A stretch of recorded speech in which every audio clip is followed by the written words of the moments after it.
गंजाम जिलार सदर महकुमा Chhatrapur press club वार्षिक उत्सव स्थानीय अंसलो मिनी स्टाडियम ठारे सभापति रवींद्रनाथ पंडांक अध्यक्षतार महासमारोह पालित होइछि। एथिरे मुख्य अतिथि भावे ओडिशा विधानसभार बाचस्पति सुरमा पाढ़ी जोगदी एभली कार्यक्रम को प्रशंसा करने सहित सांबादिक माने समाजर जाग्रत प्रहरी अटंती बोली कहिथिले। सम्मानित अतिथि भावे ओडिशा सरकार को वाणिज्य परिवहन खनि और इस्पात विभाग मंत्री विभूतिभूषण जेना जोगदी एभली भव्य कार्यक्रम को अभिनंदन जणाइबा सहित छत्रपुर प्रेस क्लब आज जिलार समस्त सांबादिकों को एक कर दैछन्ति बोली कहिथिले। सेपरि सम्मानित अतिथि भावे छत्रपुर विधायक कृष्णचंद्र नायक, आसिका विधायक सरोज कुमार पाढ़ी, खलिकोट विधायक पूर्णचंद्र सेठी, गंजाम जिलापाल दिव्यज्योति परिड़ा, छत्रपुर एनएससी अध्यक्षा शर्मिष्ठा प्रधान और महिला सांबादिक सुजाता सावत प्रमुख जोगदी सांबादिक समाज को दिग्दर्शन देउछन्ति बोली कहिथिले। एही अवसर में शिक्षाविद तथा यूरो स्कूल मुख्य पृष्ठपोषक Susmita Mahapatra, Radheshyam foundation and trust सभापति देवाशीष मिश्र, सामाजिक कर्मी समाप्ति पट्टनायक, कमल पंडा और शिक्षाविद सुधीर कुमार साहू को अतिथि मानक द्वारा मानपत्र सह सम्मानित करा जायतिला। पूर्वर वार्षिक उत्सव पालन अवसर में छात्र छात्री मध्य होइतिबा विभिन्न प्रतियोगिता, महिलांक मध्य होइतिबा झोटी प्रतियोगिता एवं वरिष्ठ नागरिक मध्य होइतिबा पादचला प्रतियोगिता रे कृतित्व हासिल करितिबा समस्तंकु पुरस्कार वितरण करथिले। एही अवसर में छत्रपुर विभिन्न सांस्कृतिक अनुष्ठान कलाकार मानक पक्षरु रंगारंग सांस्कृतिक कार्यक्रम समस्तंक मनमुग्ध करथिले। प्रेस क्लब संपादक संतोष कुमार पाढ़ी वार्षिक विवरणी पाठ करथिबा बेले उपसभापति संतोष कुमार मिश्र धन्यवाद अर्पण करथिले। समस्त कार्यक्रम को परिचालन रे प्रेस क्लब समस्त कर्मकर्ता और सदस्य माने सहयोग करथिले। छत्रपुर प्रेस क्लब जदियो वार्षिक उत्सव ए स्टेडियम रे होछि, किंतु मु देखिली प्रेस क्लब गंजाम जिल्लार समस्त अनेक सांबादिक भाई भौणी एवं समस्त एठी उपस्थित अछंती। ए छत्रपुर प्रेस क्लब वार्षिक उत्सव प्रमाण दौची जे गंजाम जिल्ला रे प्रेस भाई मानक भितर समन्वय रही एवं आपण मानक भितर रहिबा समन्वय सकारात्मक संवाद प्रेरण पाई आपणकर कार्यक्रम ये निश्चित भाव में समाज को जागृत करिवो, समस्या समाधान में सहायक हेबो। एवं आपण माने आज दिन रे मोर प्रस्ताव जे संविधान सुरक्षा कवच आपण माने साजंतु। बी.आर. अम्बेडकर कहिसंती जे समाज वार्ता को आपण माने सुसंजत भाव में गणमाध्यम रे प्रकाश सहित समस्या समाधान निमंते उत्तम पदक्षेप लेवा सहित समाज को श्रृंखलित करने एवं निजर सांबादिकता क्षेत्र में उत्कर्षता प्रदान करने सहयोगी हूँ, सहभागी हूँ।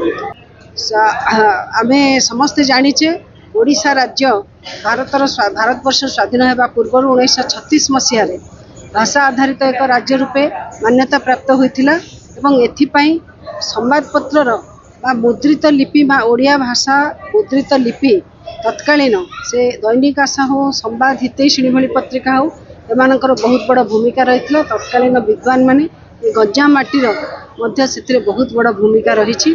आज आम 2036 मसीहा नवगठित ओडिशार 100 वर्ष पूर्ति आड़ को जाऊे। चलित सरकार ओडिशा को एक उत्कर्ष ओडिशा कार्यक्रम माध्यम विकसित ओडिशा कार्यक्रम माध्यम विकास धारा रे आगे नेबा पई तत्पर अछंती एवं मु आशा करी आपण माने आमे समस्त मध्य सही धारा रे जिबा, कारण आम जन्म माटी ओडिशा आमर भाषा संस्कृति साहित्य एवं आमर ऐतिह्य और परंपरा को बजाय रखियार दायित्व समस्त सचेतन नागरिक मानकर एवं आपण माने सांबादिकता क्षेत्र में थिबा कारण साधारण जनता ठारू भिन्न आपण माने विद्वान निश्चित भाव में ए कार्य में सहयोग करिवे। एवं संविधान 75तम वर्ष पूर्ति होउछि। चलित वर्ष अमृत काल संविधान एवं ए संविधान किभली संविधान सुरक्षित रहिबो, संविधान अर्थात संविधान महत्व किभली सार्वजनिक हेबो सेतमे आपण माने दायित्व नेबे। सर्वप्रथम मो छतरपुर सांबादिक भाई मानक मु धन्यवाद देवी, जेहेतु आज सारा गंजाम जिले में सांबादिक भाई भौणी माने एकजुट होते। एटी सांबादिक भाई मानकर एक गुरुत्वपूर्ण कथा रही। एटी ओडिशा सरकार जो स्कीम सब आसी सुभद्रा योजना हो, भत्ता हो, आज जो शिल्पर जो विकास हो, से सब स्कीम को आपण मानकर माध्यम रे सांबादिक माध्यम रे सारा ओडिशा रे राज्य को ଜନସାଧାରଣଙ୍କ ପାଖରେ ସବୁଗୁଡ଼ା ଟେକ୍ନିକ୍ ଭାବରେ ପହଞ୍ଚି ପାରୁଛି। ଆଜି ଛତ୍ର ପ୍ରେସ୍ କ୍ଲବ୍ର ବାର୍ଷିକ ଉତ୍ସବ ଅନୁଷ୍ଠିତ ହୋଇଥିଲା। ଏହା ଗୋଟେ ମହା ଆଡ଼ମ୍ବର ହୋଇଥିଲା। ଏଥିରେ ଆମର ମାନ୍ୟର ଓଡ଼ିଶା ବିଧାନସଭାର ବାଚସ୍ପତି ମହୋଦୟା ଯୋଗ ଦେଇଥିଲେ, ଆଉ ମନ୍ତ୍ରୀ ବିଭୂତି ଜେନା ଯୋଗ ଦେଇଥିଲେ।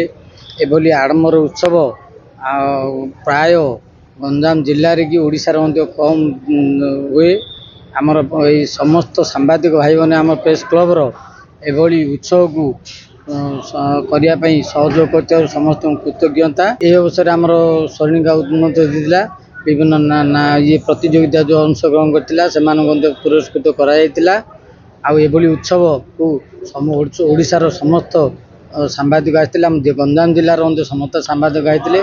ସମସ୍ତଙ୍କୁ ସହଯୋଗରେ ଏଭଳି ଉତ୍ସବ ହେବା ଯୋଗୁଁ ମୁଁ ସମସ୍ତଙ୍କୁ କୃତଜ୍ଞତା ଜଣାଉଛି। ଉତ୍ସବ ଆଗାମୀ ଦିନରେ ମଧ୍ୟ ଆମର ପ୍ରେସ୍ ତରଫରୁ ସହଯୋଗରେ ଭଲ ଭାବେ ଆଡ଼ମ୍ବର ସହକାରେ ପାଳନ ହେବ।